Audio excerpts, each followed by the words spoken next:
Welcome, everyone.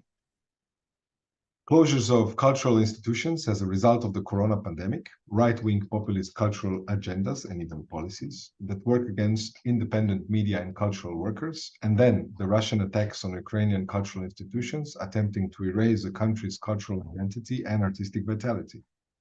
And then there's an obviously more and more fragile nature, the waters below and the atmospheres above us in chaos. In times of multiple overlapping crises, cultural institutions and festivals face the challenge of addressing these grievances through global and local processes of adaptation and learning to become resilient, so prepared for change and emergencies, mastering them as robustly and creatively as possible.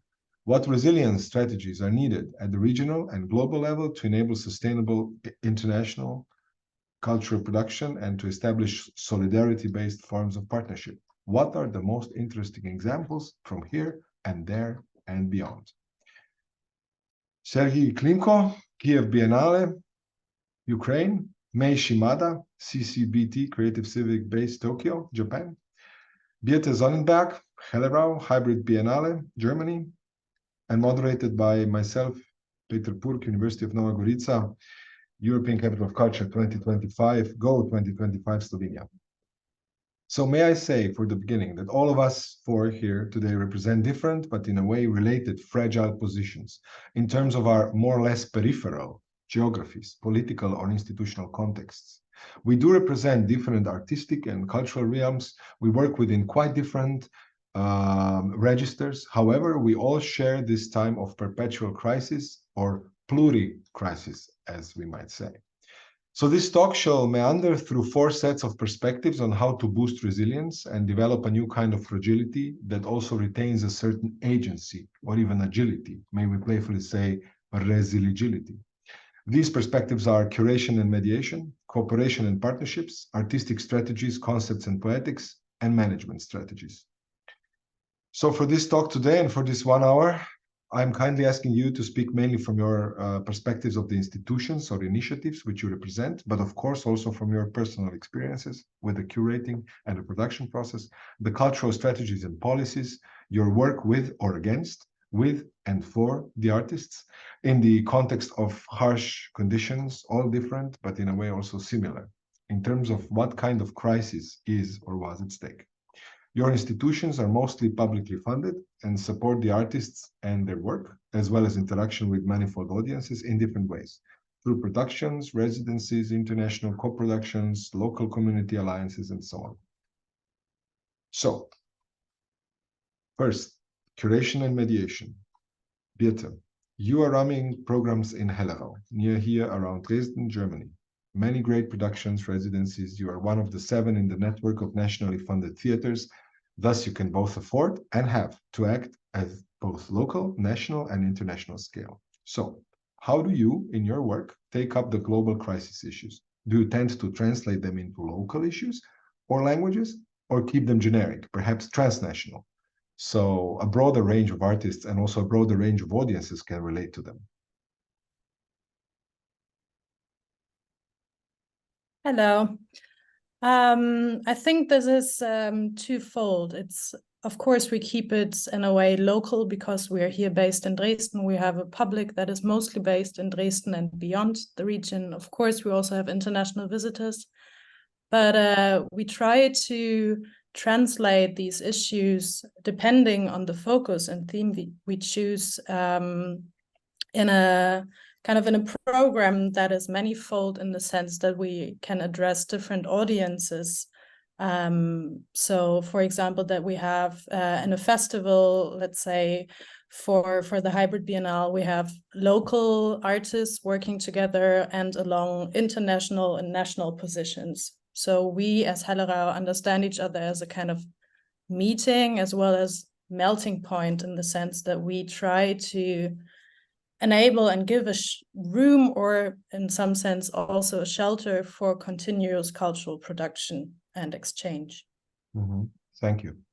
Over to you, Serhii. You just opened the Kiev Biennial that is spread across Europe, Austria, Poland, Belgium, and also across the Ukraine. Congratulations on this magnificent effort.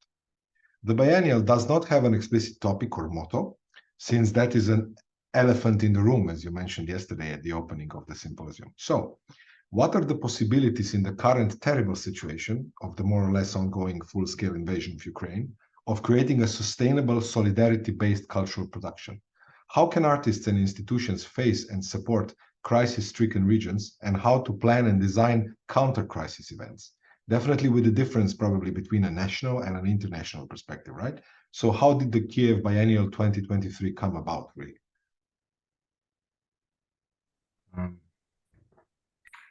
Hello everybody.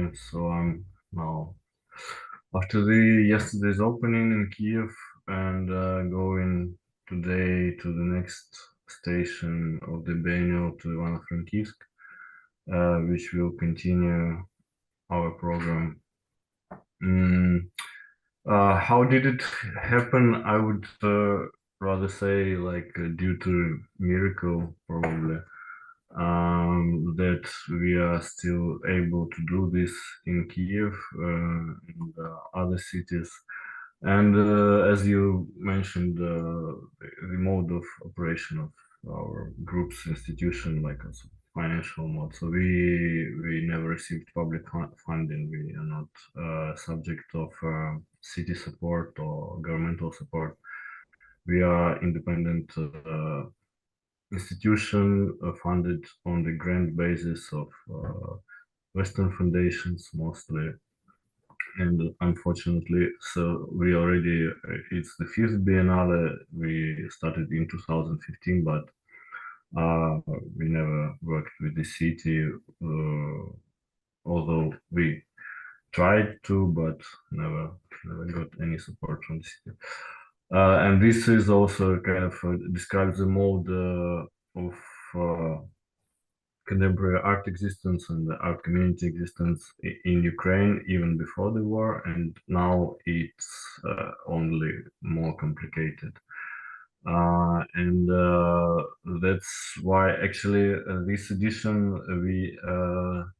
we put together, we started to put together only this year from early spring or late winter, I would say, because during the whole last year we was not thinking about how to continue what we did usually, because we was focused on we launched an emergency support initiative, a fund for support of artists and cultural workers in Ukraine, and we worked as a full-time fund for a year, a bit more even. So because during the first half of last year it was really harsh for cultural sector. Everything was shut down. Nobody knew how to operate, how to continue. A lot of people moved from the eastern Ukrainian cities to the western without any support, funding. A lot of them just left their homes by force, and the situation was really unpredictable. And we tried to put our efforts into that direction, and only like a bit more than half a year, we decided we really need to continue this, also to be visible not only in Ukraine but also in Europe, and also to give the possibility of artists whom we helped during the last year the possibility to present their works and to work with international artists and to continue their practice. Thank you. We shall mention some more of this very interesting dynamics and context of the Ukrainian, and of course the whole macro regional situation. Now over to you, May. In CCBT, Civic Creative Base Tokyo, right? You are approaching the arts from a citizen empowerment perspective, right? Bringing the artists into your civic creative base on longer residency, as I understand, and then they work intensively with your visitors, right? Who range from 6 to 96 years of age, right? And as I understand, your crisis concept or the challenges that you need to work and build a resiliency against are a bit different. Okay, you had a very severe COVID situation, but culturally, Japan, or even we could say this part of Asia, is quite different. You see things. You have an issue with the aging population, right? With the economy, and especially with natural disasters, right? Your earthquakes and tsunamis are, and then there's of course Fukushima, and there's so many crisis-related topics that I think it is quite relevant to see which forms, in your opinion, may of participation of civil society in cultural productions do you find most meaningful in your cultural and institutional environment from the perspective of building resilience? And as Peter mentioned, when I first heard of the word crisis preparing for the symposium, the crisis reminds me of natural disasters such as earthquakes or tsunami, and also the concept of resilience in cultural sector is very also new to us. So I have been thinking how I can relate to this topic, and one of the examples of the particular initiatives I came up with is the art festivals held every 2 or 3 years since 2017 in the center of the affected area of the Tohoku earthquake. To be very honest, I am more skeptical about the concept of art festivals in a rural area. They lead people's attention and bring people to the town, but many times they are very temporary. Also, I think art itself can vary and change anything dramatically, and I don't want art to be considered as a tool either. But in this festival, I see in affected area, they share a particular purpose.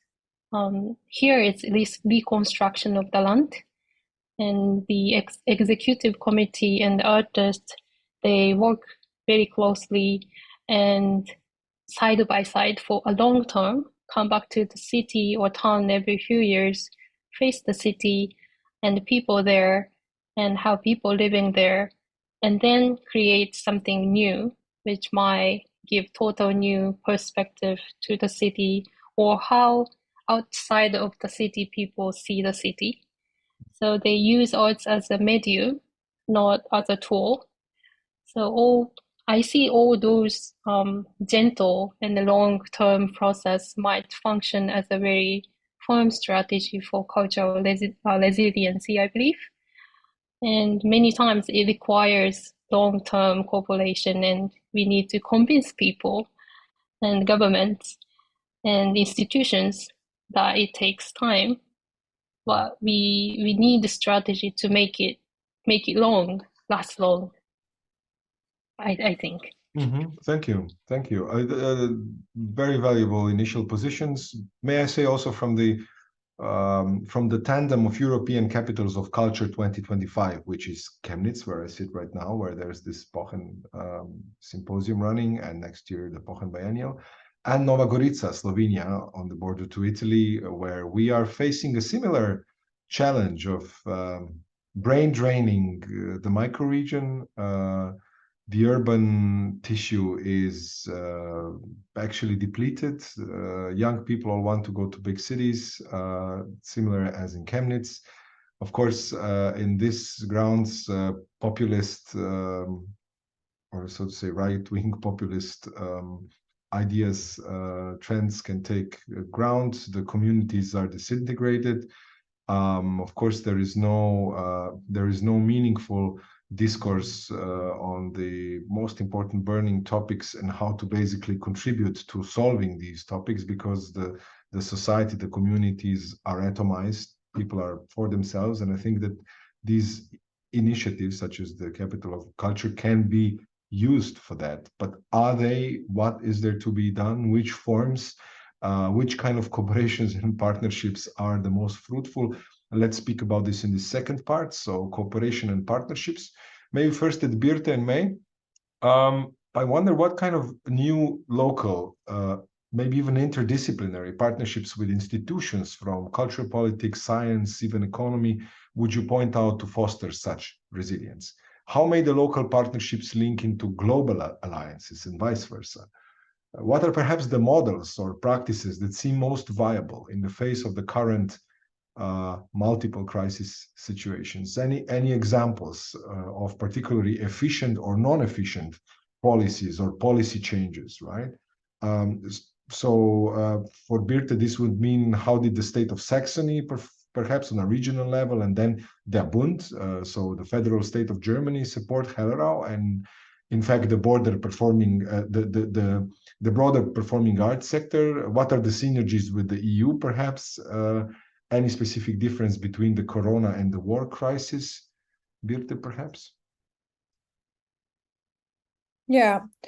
So what I can say for our funding structures, we are mostly or solely funded by the state of Dresden. So we're a city-run theater.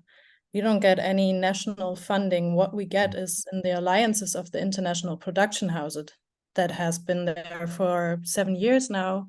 That is the kind of alliances of the 7 biggest production houses. We do get national funding, and I think this is on the corporational level. I think the most important one for us as a production house, because we have this kind of shared intelligence in different regions of Germany, so we can reach out to different cities and regions, but also continue collaborations and partnerships that go beyond and multiply. And we also are part of a EU-funded project for residencies. That means it's called Moving Identities.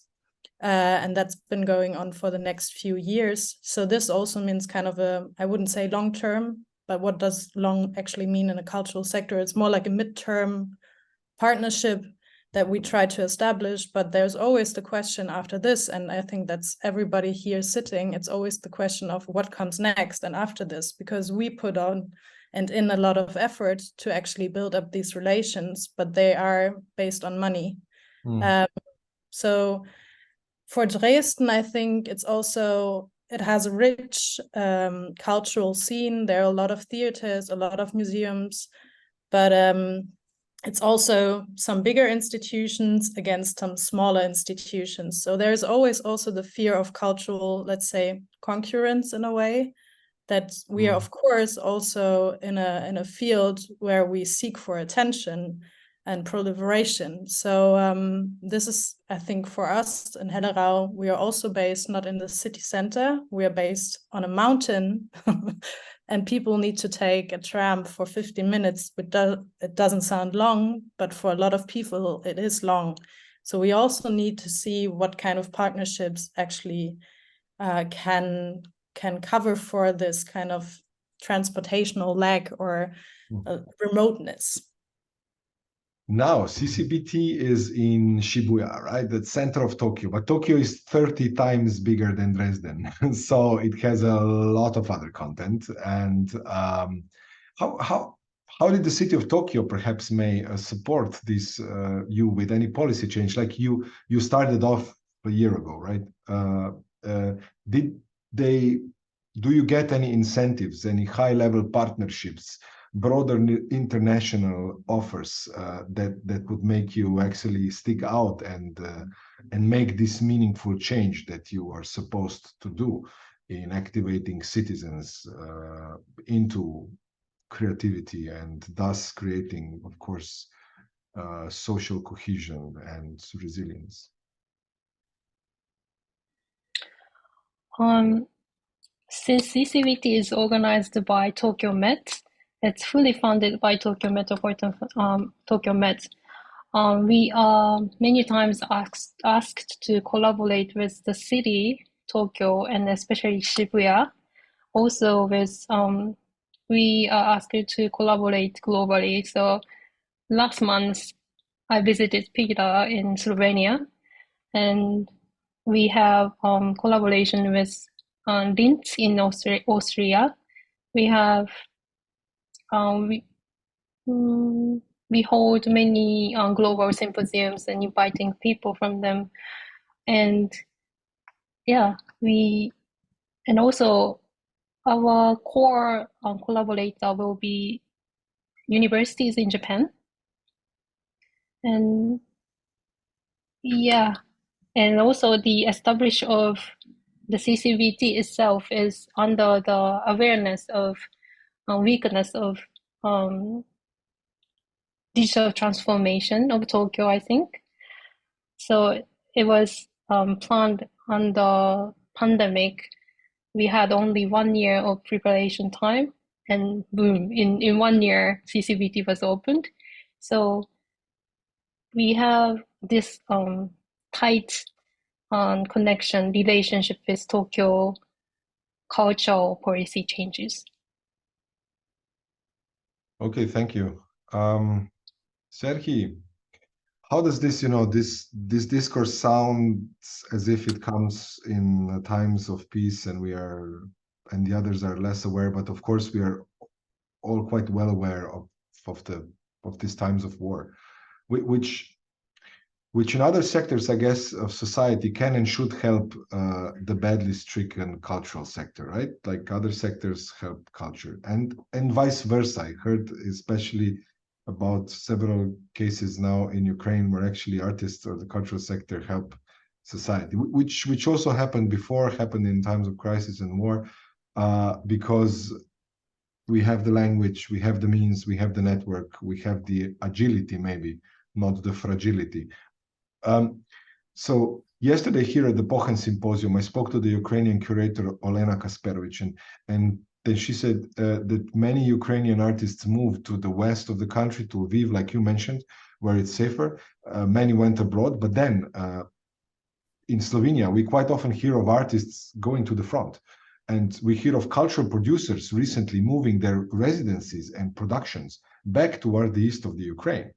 Not to deplete the areas of cultural presence, right, or of artistic production, and to support the population, as I understand it, is still struggling and standing tall near the front line.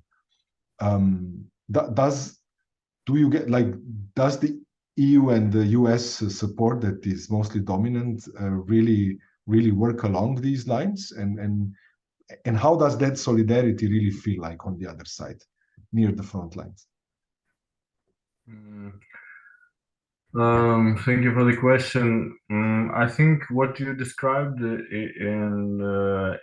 it holds on mostly on the root initiative level, like ground level of people's solidarity, and when it comes to culture, there like there is no real kind of massive funding for that from EU or US.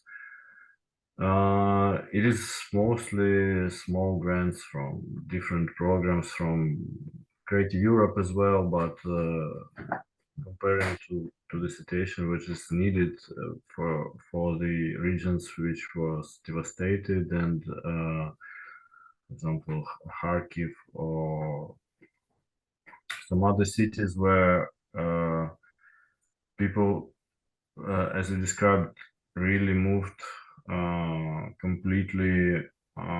Like a lot of them moved to the west, and now they are coming back by different reasons. It's not like also the reasons of that life on the west of the country is more expensive for sure than now in the east, and if you do not have a stable income as an artist, you usually don't, and you just have to survive. And if you are male, you cannot leave the country, so there is also a possibility to survive closer to the front line. But it's not, of course, the question of mere survival. A lot of people wanted to come back, to come home, because the feeling of home, I think it's very important in this super stressful situation. And even if your home is closer to the front line, it gives you some strength to continue as well.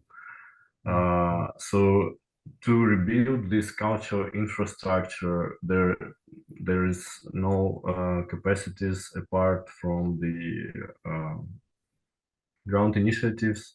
They are small. They are present, they are acting, but they cannot kind of fully cover what was needed, especially in the regions where the museums was destroyed, looted, and cultural institutions was physically destroyed. And it's a question of infrastructure, like on the state level, and this is under big question when and how this could be done.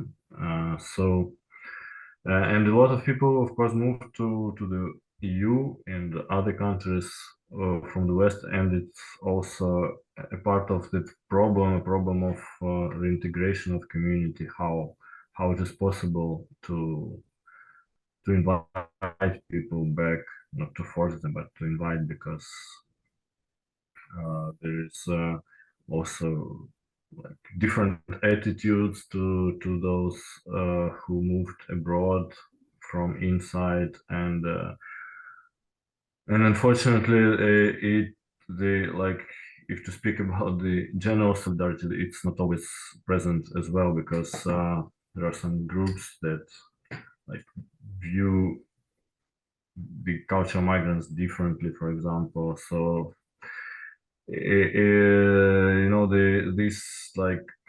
this pressure of the war makes a lot of stress, which is not direct probably, but produces certain attitude on the group level, on the individual level, and it should, like, this kind of process of resilience or recovering, it will be very long, and it is quite complicated to avoid these influences of the constant stress, and always like even the threat to the people's own life, and it all makes its imprint into the group dynamics in cultural field, and also like cultural production and so on.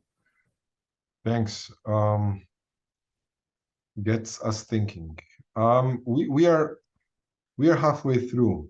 We are moving to the third cluster, and I think it will be maybe a bit easier or more fluent to speak now, to go from the systemic to the concrete, to the examples, to the artists, to the productions. So artistic strategies, the concepts, their poetics within the fragility questions, perhaps. So how does resilience reflect within the current artistic strategies? Okay. Can you recognize any patterns or generic trends? Okay. May resilience also be paraphrased as anti-fragility, as the Ukrainian-born political activist Marina Vizbant yesterday concluded here at the symposium opening. So maybe back to you immediately, Sergei. Perhaps you could reflect this in some current Kiev biennial productions, especially in collaborations. So do you see the spirit of anti-fragility in some particular works that we can still see in either Vienna, Warsaw, Antwerp, Ivano-Frankivsk, Kiev, and so on?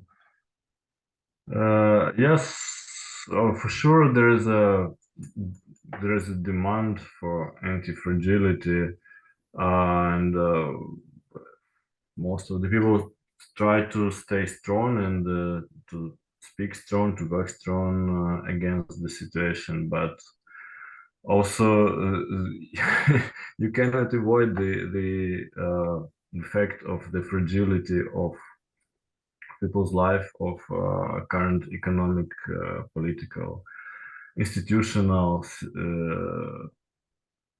situation. So I wouldn't reject this issue of fragility as a topic, because it's a big topic and it should be also worked out, the question of this fragility, which is of course in a big stress you try to say I'm fine, everything is fine, I can make it, but when it lasts for a really long period of time, the brakes break comes around from, I think, in most cases, and just rejecting the fact of the fragility may create the like in psychoanalysis, when you just reject the reason of being anxious, and move into psychotic figure when you like reject the situation. So I wouldn't recommend to avoid the fragility, and I would recommend to work with it as close as possible, as it is a fact of very human existence. And there are a number of works which will be presented in Vienna, which also work with the issue of the community fragility, human life's fragility, of course, and also different fragilities of today's Europe, today's also not only Ukrainian situation, but also the situation which makes the Europe fragile, and this also this strengthening the borderline across Europe when right wing, it's already like very much present around Ukraine. It's like a right wing cost with recent elections in Slovakia. So now we have our border is Hungary, Poland, and Slovakia. Slovakia was the most to say like almost an example of European democracy, but now it also changed. So this situation of the fragility of the state of Ukraine as a state, of the democracy of Ukraine, it makes an effect even farther from Ukraine, moving farther to the west, forming this iron coast of right-wing populism when people are scared of the fragility of their situation, even in Europe. Whoa, harsh visions, but still, like your biennial concept and practice, I think, shows how culture and the arts, the artistic practice, even artistic thinking, can piece and connect back together something that is torn by such strong forces as political forces, the war machinery, and so on. And you might have mentioned this, and we are like, at least me and Birte are sitting in different towns of East Germany, and I can still feel here, well, against maybe some nationalist sentiments being issued, but by and large, there is this super strong solidarity. A lot of people's energy and creativity and funds are going into supporting the Ukrainian situation, the cultural sector, of course, the everyday lives, and not only in Germany. Of course, there is, I think, the whole of Europe or the whole of the West, most of the West is I think, invested into this a lot.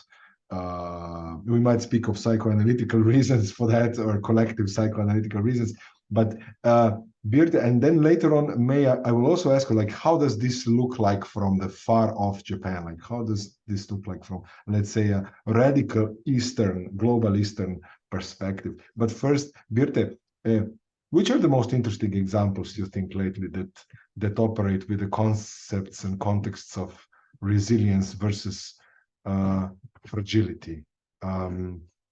Any works or initiatives that you work with? I know that Hellerau offered residency to quite some Ukrainian and related artistic groups and initiatives. You had some big international collaborations.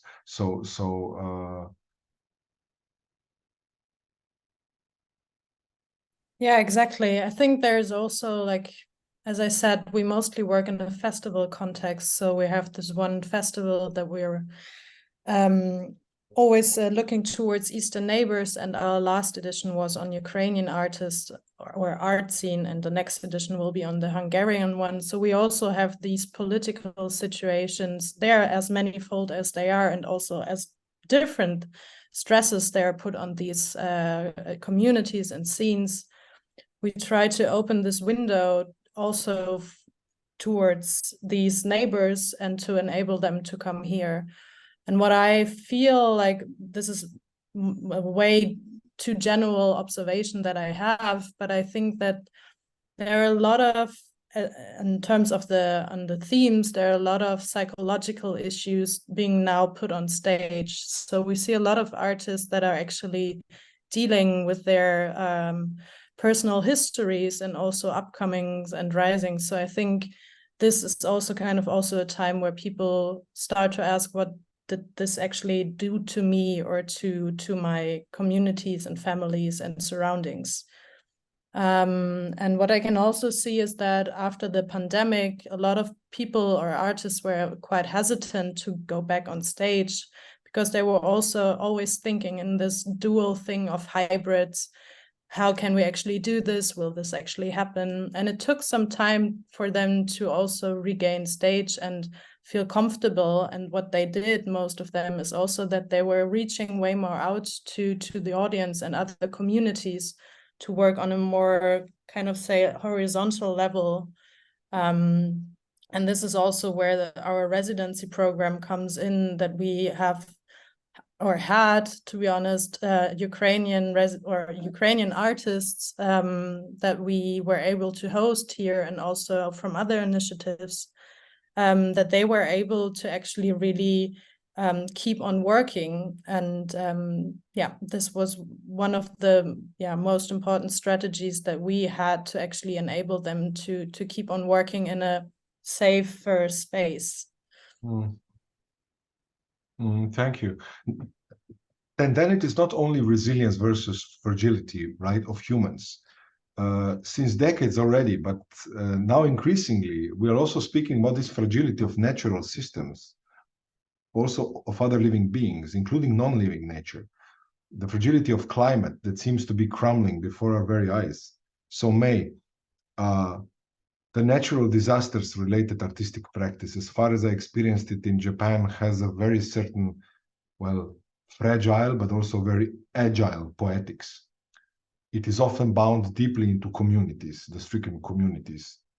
After the nuclear disasters and the tsunami-inducing earthquakes. And so is there any solidarity models or practices between human and non-human, or among the humans against nature, if you want, that you can speak about from your examples in Japan? It could be too much practical example, but from my perspective, these days forming a production team as an artist collective is one of the obvious response to resilience, I would say. It could be, I'm not sure if it's Asian thing or Japanese thing, but more and more on teams, they form artist collective and work together. As we know, the last year's documenta was curated by the Indonesian art collective Ruang Lupa. And from seeing those situations and scenes, not only do artists find their strengths in the form of the team, but also the art and cultural institutions and maybe festivals find it effective to work with artist collective, simply knowing that they have broader horizons and yes, co-production those potentials. Any particular projects that we could check out online that you could recommend, or any that you mentioned you don't believe in these peripheral festivals, but there were really good participatory artworks made, or artivist processes conducted across Japan. I think that it also maybe pertain to your specific culture of living very close, very connected to nature, right? Mm-hmm. As an example, like we CCBT open call 5 artist fellows every year, and of course individual can apply, but many times they form a team, and even this year's artist fellows, they are all team. And from last year we had art collective Sidecore. They are based in Tokyo, and they work closely to those art festivals in rural areas, and they also do artist works, and they do curation. Some of them do video like filming, so they have all different backgrounds, so that end up is expand their expressions. Yeah, that Okay. could be, I think, yeah, example. Yeah, Sidecore, we hope to invite Sidecore both to Chemnitz and to Germany, to Slovenia, to Nova Gorica, in the Cultural Capitals program. I may supply the fourth perspective of our cross-border. So the Nova Gorica situation is very physically cross-border. We are two towns, Nova Gorica and Gorizia, twin towns on the border. We can walk across the border, and we need to work on these cultural challenges against, of course, right-wing populism, and also against, consumerism, against the depletion of the cultural sector, or of, the humanity as such. We are facing a big issue with the migrant flows, especially through Italy. Currently, in the last months, actually last years, this region is stricken by migrants from Africa and from Asia. We need to work together cross-border, and we need to develop resiliency also in terms of co-managing the situation. Also, the climate issues, like the ecological issues, cannot be tackled just on one side of the border. Same goes here for Germany and the Czech Republic, or Germany and Poland. This doesn't know borders. Nature doesn't know borders. The atmosphere, the weather catastrophes don't know borders. And as we can already feel, even the war crisis doesn't really know borders. It appears to be national, but actually it's like a global cancer, right? That is spreading through different positions, and flames up and gets acute in some certain regions, but it actually affects us all. So now moving on into the last sorry, may I promise to ask you, how does this European war situation look like from the Asian perspective? I know you traveled in Europe recently. You visited us in Nova Gorica as well. How does it, is there any, and how is this, of course, reflected in the cultural sector, if you have any opinion on that?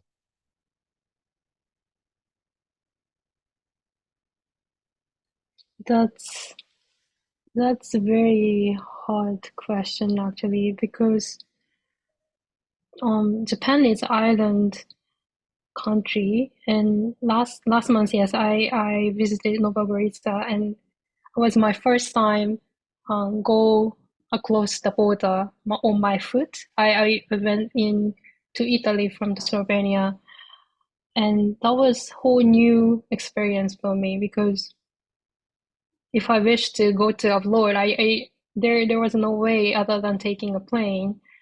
And when through that experiences crossing border on my foot, I really felt that it's all connected. The land is connected, and the influences directly come. But there is also a big differences between the countries. The language was different. The money was the currency was different, and what the culture they have was different. So there was this both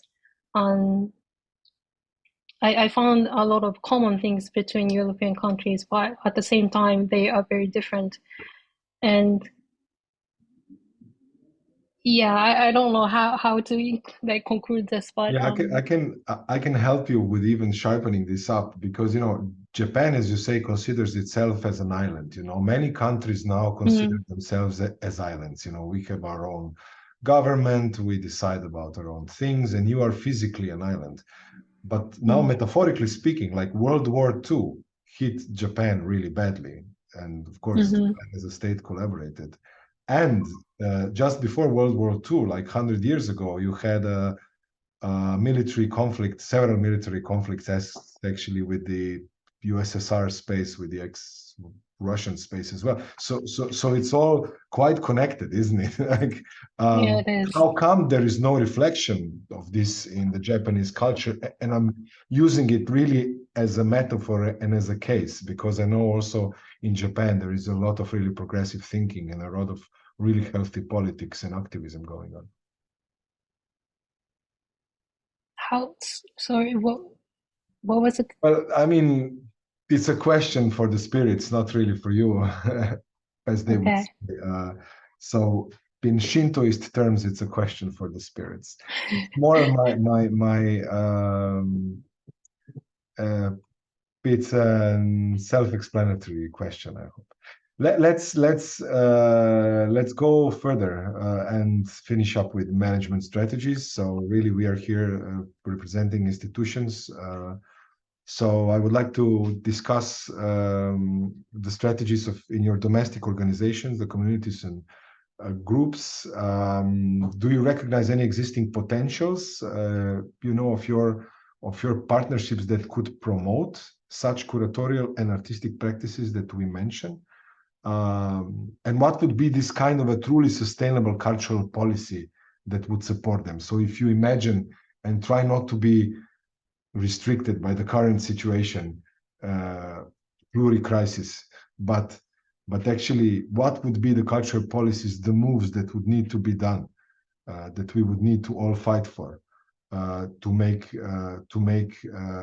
make possible a kind of cultural management that brings about the resilience that we are speaking about. And then, of course, the implied question is it possible to learn to resist in a time when humans are atomized into individual consumers, or brought to both individual and collective guilt, or separated by fake news and by political manipulation, okay? Or what kind of learning programs? So one question is about the management programs and the policies that you would need to stand upon them, or to frame yourself into as cultural operators. And the sub question is about any learning programs. What's the process of learning how to resist in an institutional sense? Okay, so maybe first I would take Birte, then May, and to conclude with Serhi. Your thoughts on this? It's quite a big question as well. That covers a lot of levels. Maybe I'm also a little caught up in thinking in too many boxes to structure this whole field. Correct. So let's think out of the box. Like, if sky was the limit and if the world was really good, like, what kind of policies and strategies would support such management you believe in, such cultural management you believe in? And is there any learning concepts or learning practices that you can imagine?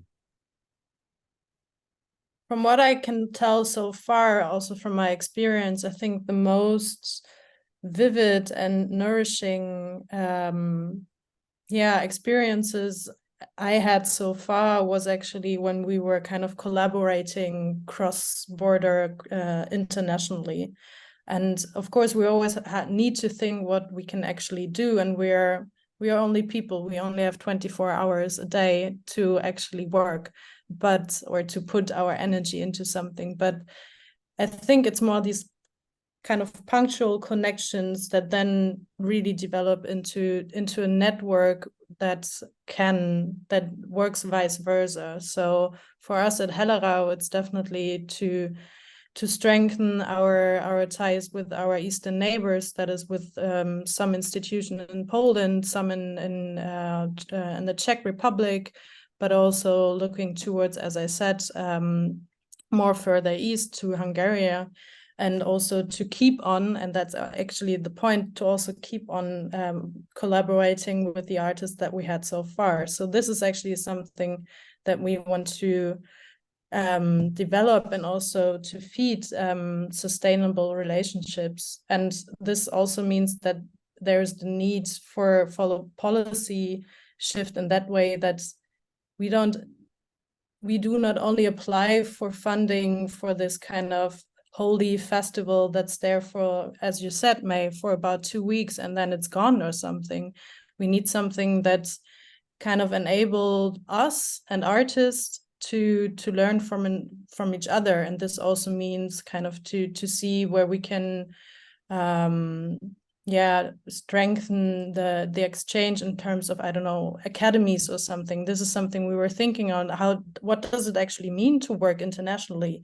Because sometimes you just need to go abroad, and what might be good partners to work with.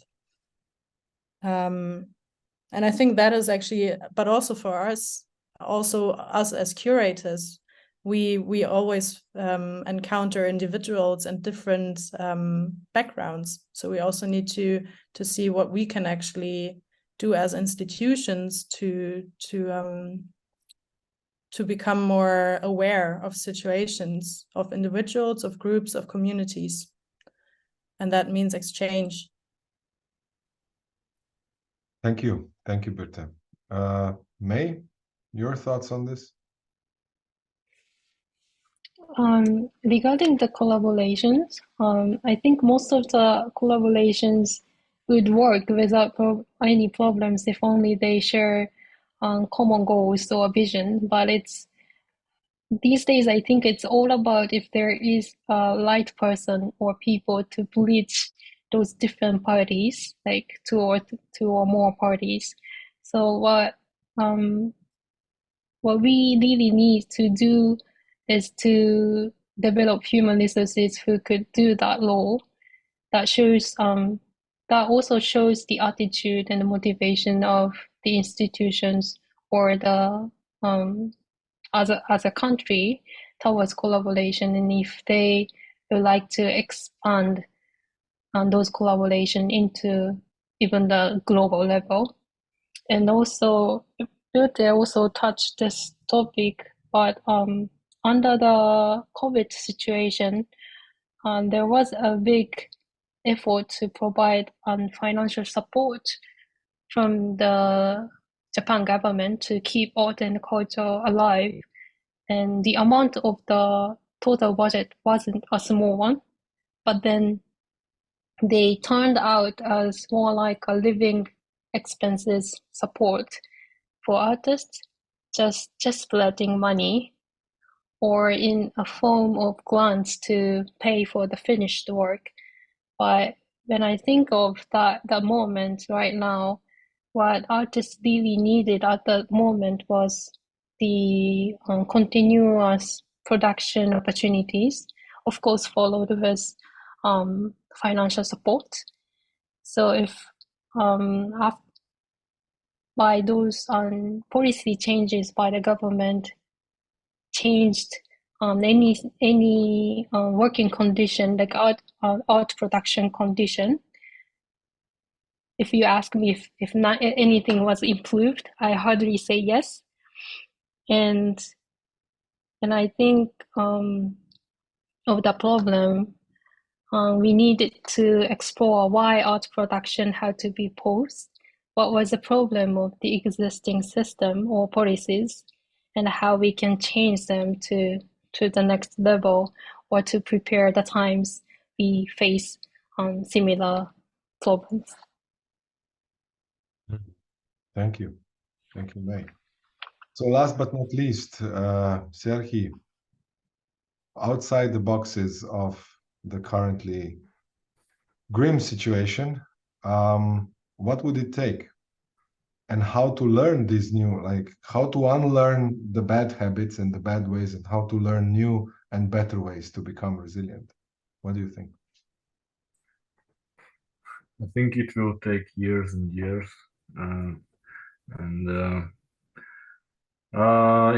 it's really complicated to speak out of the box, because there are some, you know, projects also like which are thinking out of the box, and it's a bit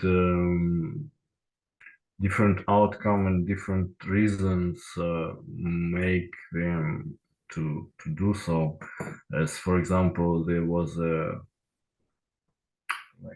last year already there was a huge media project that Foster Architects will rebuild Kharkiv, for example, and it was really the idea out of the box, and there are some like big and beautiful PowerPoint presentations, what will happen after the war, and it's already somehow planned, and the budget's already divided, and the interest parties are already waiting for the EU budgets to come to rebuild, because, you know, the development industry is very profitable and easy to work with budgets, but this is a bit out of reality, and it's totally unpredictable where the front line will stop, how it will move, and will Foster ever come to Kharkiv? I hope so. Probably it could happen, but it's very important, I think, also to think from the reality perspective on the ground, because out of the box, of course, there was Ukraine enters EU. We have common European networks and fundings, and the corruption is already finished, and cultural institutions are flourishing. We have 3% GDP for culture, and that is the happy story. We can think about it, but I think it is quite distant, unfortunately. Okay, thank you, everyone. I can only add that it's this distant, beautiful vision that Serhis has just painted to us could be a bit closer if we keep building the resilience and keep resisting. It's not just building resilience, it's resisting from day to day, just like the Ukrainian artists and operators and others across the border have shown. It's the bodies, it's the decisions, it's the energy, it's even cash flow. Eventually, it's opposing negative ideas and aggressive energies with good, critical, humanitarian and humanities oriented or humanity oriented ideas. And then, of course, giving this over, like to pick up on the educational thought or question, to give it up to the young, to the youth, to those who will live into, let's hope, a better future, not a grimmer future, because there will be no future if we don't do something quite magnificent, something big about it. So that's why thinking big, and the arts do think big. The artistic thinking is, in my personal opinion, the key over scientific or just innovation, business as usual, or conventional political kind of realpolitik kind of thinking. This is why we crucially need the arts. I would like to thank you all three for being with us now for this 1 hour. This was Learn to Resist, a roundtable of the Pochen Symposium 2023. under the motto of new glocal resilience strategies of cultural institutions for a solidarity art production, which I think we touched from very different and interesting peripheral, radical, but also urgent perspectives. All four of us. I thank you, Serhii Klimko, Kiev Biennale from Ukraine, Mei Shimada, Creative Civic Base Tokyo, Japan, and Birte Sonnenberg, Hellerau Hybrid Biennale from Germany. I was Peter Purk, University of Nova Gorica, Go 2025, Slovenia. I wish you peace, and where there is none, it should come as soon as possible. Goodbye.